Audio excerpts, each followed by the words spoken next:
దూత media, power of news. మాజీ మంత్రి వైసీపీ ఎమ్మెల్యే పెద్దిరెడ్డి రామచంద్రారెడ్డి గారు మళ్ళా హాట్ టాపిక్.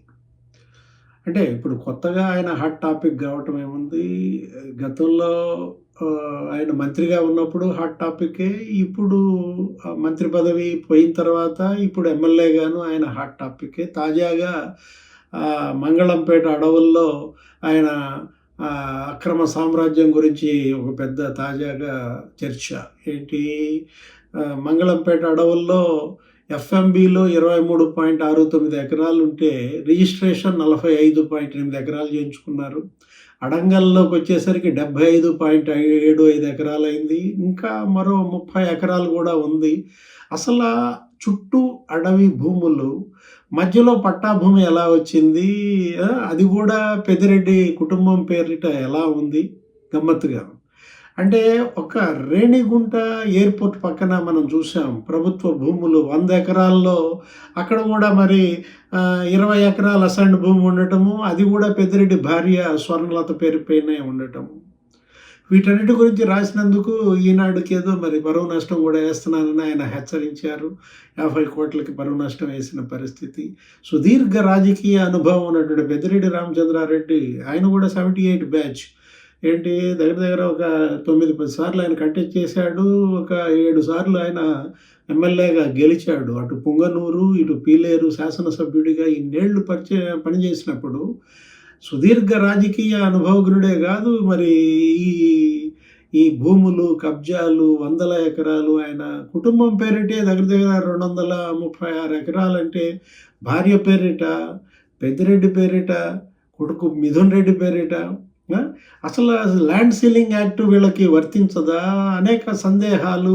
వీటన్నిటిపైన మరి ప్రజా జీవితంలో ఉన్నప్పుడు సమాధానం చెప్పాల్సింది, రుజువు చేసుకోవాల్సిన బాధ్యత పెద్దిరెడ్డి గారి పైనే ఉందన్నమాట. దగ్గర దగ్గర 14 మండలాల్లో మరి 12,000 ఎకరాలు కబ్జాలు. అసలు మదనపల్లి సబ్ కలెక్టరేట్ ఆఫీస్లో ఆ ఫైళ్ళ దహనం కేసు ఎన్ని రోజులైంది అది. దానిపైన సిసోడియా అక్కడికి వెళ్ళడము, ఆయన అక్కడ 3 రోజులు మకాం వేస్తే ఆ 3 రోజుల్లోనే నీకు దగ్గర దగ్గర 3,000 మంది ప్రజలు బారులు తీరి వినతులు ఇచ్చారంటే, భూములు ఏ విధంగా జగన్మోహన్ రెడ్డి 5 ఏళ్లలో కబ్జాలకు గురైందో. ఇప్పుడు ఇదే ఈరోజు నిన్న మొన్న ఈనాడులో వచ్చిన కథనాలే ఇప్పుడు క్లాసికల్ ఎగ్జాంపుల్. ఆయన ఎవరో మార్టూరు వెంకటేశ్వర్లు అంట, 100 కోట్ల రూపాయలు విలువైన భూమి ఏ విధంగా మరి వీళ్ళు అన్యాక్రాంతం చేశారు. అతనితో వేరే భూమి ఏదో కొనిపించడం, ఎవరో గోవింద్ అనే వాడి చేత దాని రిజిస్ట్రేషన్ కోసం తీసుకువెళ్ళడం, ఆయన సంతకాలు అక్కడ చేయించిన దాంట్లో అవి ఫోర్జరీ చేసి మరి వాళ్ళు ఏ విధంగా ఆయన ఆస్తులు అటు తిరుపతిలో కానీ ఇటు మదనపల్లిలో కానీ ఎనీవేర్ రిజిస్ట్రేషన్ ఇలా ఉపయోగపడుతుంది అంటే, అంటే పులివెందుల అక్కడ రిజిస్ట్రేషన్లో చేయించడం. ఎవరో సులోచన అంట, ఆ మార్టూరు వెంకటేశ్వర్లు పొలంలో గుడిసేసుకుని ఉండే ఆమె పేరే దగ్గర దగ్గర 60 కోట్ల రూపాయల విలువైన భూములు ఆమె స్వాహ ఆమె పేరిట. అంటే సులోచన పేరుతో మార్చడము, ఆమె నుంచి ఎవరో ధరణి కుమార్ అని, నారాయణ రెడ్డి అని వాళ్ళ పేరు మార్చటము, అక్కడి నుంచి పెద్దిరెడ్డి భార్య పేరు పైన మార్చారని ఈనాడులో వచ్చిన కథనాలు ఇవాళ ఆంధ్రప్రదేశ్లో చర్చనీయాంశమే కాదు, కూటమి ప్రభుత్వానికి ఒక సవాల్గా మారిందన్నమాట. పెద్దిరెడ్డి రామచంద్రారెడ్డి అవినీతి అక్రమాల పైన సుదీర్ఘ పోరాటం చేశాడు రామచంద్ర యాదవ్. అసలు ఆయన ముఖ్యమంత్రి చంద్రబాబుకి వినతి పత్రాలు ఇవి పంపటమే కాదు, కేంద్ర మంత్రి అమిత్ షాకి ఆయన ఫిర్యాదు చేసి ఎన్ని ఏళ్ళైతుంది. ఆయన ఇంటిపైన దాడులు ఏ విధంగా జరిగాయో మనం చూసాం. రామచంద్ర యాదవ్ 35,000 కోట్ల రూపాయలు విలువైన ఆస్తులు పెద్దిరెడ్డి కూడగట్టాడని. అంటే పెద్దిరెడ్డి రామచంద్రారెడ్డి పైన ఆరోపణలు చేసింది ఒక రామచంద్ర యాదవే కాదు, ఆదిమూలం ఎమ్మెల్యే ఆదిమూలం కూడా విమర్శించాడు. ఏంటి, మోటార్ సైకిల్కి గతి లేని పెద్దిరెడ్డి మరి ఏ విధంగా ఇలా వచ్చాడని. ఆయన మాట్లాడుతూ పెద్దిరెడ్డి ఏమన్నారు, ఇది ఈ భూములు 75 ఎకరాలు అడవి భూములు, అందులో ఉన్న పట్టా భూమి అది వాటిది కాదంటూ, అది 91లో జరిగింది. లేకపోతే కిరణ్ కుమార్ రెడ్డి ప్రభుత్వం దానిపైన ఎంక్వైరీ చేసింది. తెలుగుదేశం ప్రభుత్వం 2014లో కూడా ఎంక్వైరీ, అటు రెవెన్యూ పరంగా ఇటు ఫారెస్ట్ పరంగా ఎంక్వైరీలు చేసి తేల్చారు అది పట్టా భూమే అని, నేను కొనుక్కున్నానని ఆయన అంటున్న నేపథ్యం. అంటే ఇక్కడ మనం అడుగుతున్న ప్రశ్నలు కాదు, ప్రజల్లో సందేహాలు. వీటన్నిటిపైన నివృత్తి చేయాల్సిన బాధ్యత ప్రజా జీవితంలో ఉన్నటువంటి పెద్దిరెడ్డి కుటుంబం పైన ఉందన్నమాట. అంటే ఇప్పుడు ఆయన ఎవరో జనార్దన్ నాయుడు అని గతంలో మనం చూసాం మీడియాలో కథనాలు. బీజేపీ నేత అక్కడ కోలార్ జిల్లాలో ఆయన వెంకటేశ్వర క్రషర్స్ అనేది ఆయన ఎలా లాక్కున్నారు, కబ్జా చేశారు, దానిపైన పంచాయతీలు 10, 20 సార్లు పెద్దిరెడ్డిని కలవడానికి సెక్రటేరియట్‌కి వెళ్తే కలవకపోవటం, మొఖం చాటేయటం, ఢిల్లీలో మిథున్ రెడ్డి పంచాయతీ, అక్కడ ఉన్న బీజేపీ ఎంపీ కర్ణాటక సమక్షంలో ఏదో మరి నెలకి 10,00,000 ఇస్తాము, అక్కడ క్రషర్స్ తాలూకు వెహికల్స్ కొన్న వాటి ఈఎంఐలన్నీ చెల్లిస్తామని, అది కాస్త వికటించిన నేపథ్యంలో అదెటూ వర్కౌట్ కాలేదు. తర్వాత మళ్ళా పంచాయతీ మిథున్ రెడ్డి ఢిల్లీలో చేసిన దాంట్లో 37,00,000కో ఏమో చెక్ ఇస్తే ఆ చెక్ బౌన్స్ అవ్వటం, ఆ కేజీఎఫ్ కోర్టులో కూడా వేశానని జనార్దన్ నాయుడు చెప్పిన పరిస్థితి. అదే కాదు, ఇటు వెంకటరెడ్డిని అడ్డం పెట్టుకుని మైనింగ్ ఎండీగా ఈయన గనుల శాఖ మంత్రిగా చేసినటువంటి కబ్జాలు, అటు ఇసుక, లేకపోతే ఈ కలర్ గ్రానైటు, పెద్ద ఎత్తున ఖనిజ సంపద దోపిడీకి గురైందని ముఖ్యమంత్రి చంద్రబాబు అసెంబ్లీలో ప్రవేశపెట్టిన శ్వేతపత్రంలో 20,000 కోట్ల రూపాయలు విలువైనటువంటి గనుల కబ్జా, భూగర్భ ఖనిజాలు తవ్వేసేయటము, పెద్ద ఎత్తున ఆంధ్రప్రదేశ్ నుంచి ఏ విధంగా జేపీ వెంచర్స్ టర్న్‌కీ సంస్థలను ఉపయోగించుకుని వాళ్ళు ఎలా అక్కడ ఇసుక, శాండ్ మాఫియా ఎలా జరిగిందో గతంలో మనం చూసాం. చంద్రబాబు ప్రతిపక్ష నాయకుడిగా అంగళ్ళు అక్కడికి వెళ్ళినప్పుడు అక్కడ పరిశీలించడానికి ఆయన వెళ్తుంటే ఆయన పైన జరిగిన దాడి పెద్ద యుద్ధం, రాళ్ల యుద్ధం జరిగింది. 100 మంది పైన కేసులు పెట్టారు, తలలు పగిలాయి, పోలీసుల తలలు పగిలాయి, 12 మంది పోలీసులు.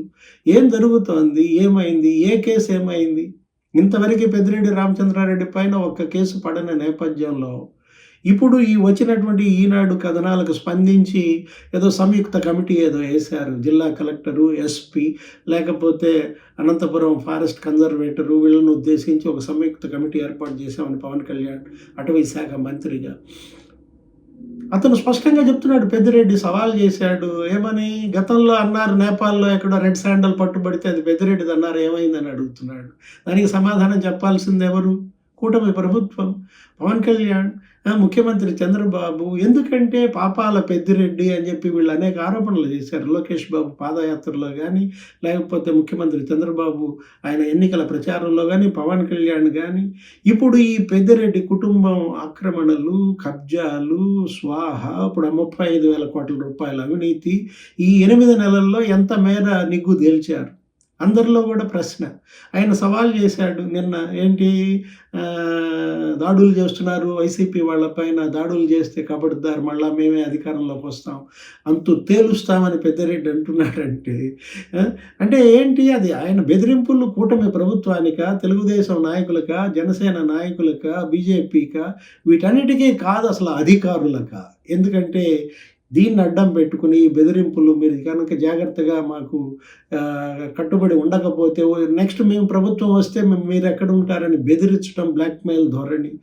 పెద్దిరెడ్డి రామచంద్రారెడ్డి జగన్మోహన్ రెడ్డి క్యాబినెట్లో నంబర్ 2గా అప్పట్లో ఎలా చలామణి అయ్యాడో 5-6 శాఖలు, గనుల శాఖ, అటవీ శాఖ, ఈ 2 సాధారణంగా ఒక మంత్రికి ఇవ్వరు.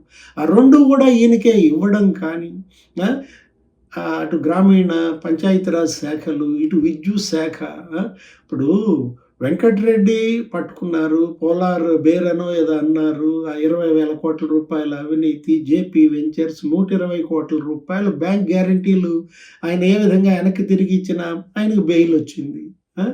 ఇప్పుడు వెంకటరెడ్డి బెయిలే కాదు, ఇప్పుడు లిక్కర్ స్కామ్స్, వాసుదేవరెడ్డి అదొక 19,000 కోట్ల రూపాయలు, 3,116 కోట్ల రూపాయలు ముడుపులు. ఎలా ఒక బీర్ కేసులో 150 రూపాయలు ముడుపులు వసూలు చేశారు, ఒక బ్రాందీ కేసులో 250 రూపాయలు ముడుపులు వసూలు చేశారు. ఆ ముడుపుల ఖరీదే 3,116 కోట్లు అన్నారే.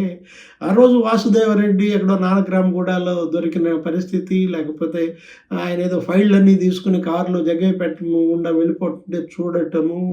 ఏమయ్యాడు వాసుదేవరెడ్డి? ఆ లిక్కర్ కేసు ఏమైందనేది ఇవాళ ప్రశ్న ప్రజల్లో కానీ, అందుట్లో కానీ.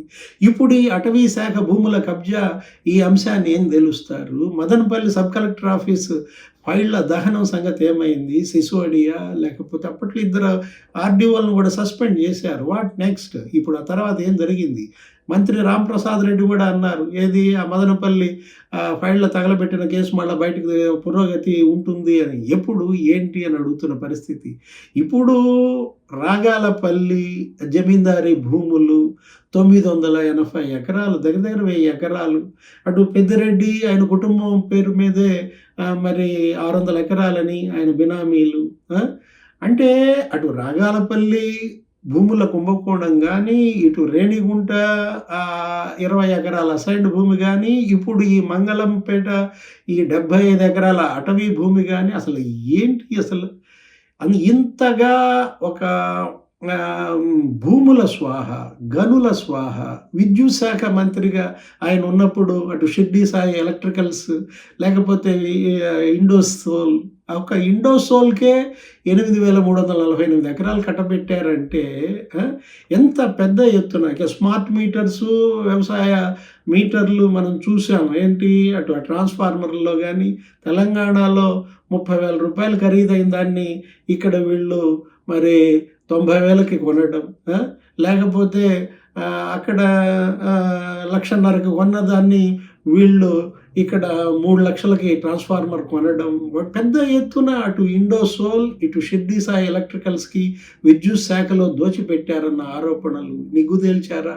ఇప్పటికి 8 నెలలు అవుతున్నా గానీ ఒక పెద్దిరెడ్డే ఇంత పెద్ద ఎత్తున మరి అప్పట్లో 5 ఏళ్ళు జగన్మోహన్ రెడ్డి క్యాబినెట్‌లో స్వాహా చేశాడంటే, తెలుగుదేశం పార్టీ దగ్గర దగ్గర 8,00,000 కోట్ల అవినీతి జరిగిందని పెద్ద లిస్ట్ ఇచ్చింది జగన్మోహన్ రెడ్డి హయాంలో. అందులో గనుల శాఖ, విద్యుత్ శాఖ, అటవీ శాఖ, ఈ 5, 6 శాఖలకు మంత్రిగా పనిచేసిన పెద్దిరెడ్డే దగ్గర దగ్గర 2, 3 లక్షల కోట్ల అవినీతికి సూత్రధారిగా ఉన్నప్పుడు ఇంతవరకి వాటన్నిటిల్లో కూడా వాస్తవాలు బయటికి రావాలా? మరి ఎందుకు తీసుకురాలేకపోతున్నారు? దీనిపైన పెద్ద ఎత్తున చర్చ, ప్రజల్లో సందేహాలు. అంటే అధికారులు పెద్దిరెడ్డి మాటే ఇంటున్నారా ఇప్పటికీ? జగన్మోహన్ రెడ్డి కనుసన్నల్లోనే పనిచేస్తున్నారా? ఇప్పటికీ అధికార యంత్రాంగం కూటమి ప్రభుత్వానికి కట్టుబడి పనిచేయడం లేదా? అంటే లోపం ఎవరిలో ఉంది అనేది వాళ్ళ చర్చ. పైచేయి కింద పడ్డా మాదే పైచేయి అన్నట్లుగా వైసీపీ నాయకులు, మాజీ మంత్రులు ఈ విధంగా పోకడలు పోతున్నారంటే దీనికి ఎక్కడ అడ్డుకట్ట? ఎక్కడ అవినీతి నిగ్గు తేల్చేది? ఇప్పుడు మొత్తం కక్కిస్తామన్నారు. అవినీతి వాళ్ళు మింగింది కక్కించటం కాదు. ముందు ప్రజలకు న్యాయం చేయండి. ఏది బాధితులకు న్యాయం చేయండి. ఎవరి భూములైతే కోల్పోయారో ఆ భూములన్నీ కూడా మళ్ళా వాళ్ళ స్వాధీనం కావాలి. తప్పు చేసిన వాళ్ళని కఠినంగా శిక్షించాలి. మళ్ళా ఈ తప్పులు భవిష్యత్తులో ఎవరూ చేయకుండా ఒక గుణపాఠాన్ని చెప్పాలి. For more updates, please subscribe Dutta Media.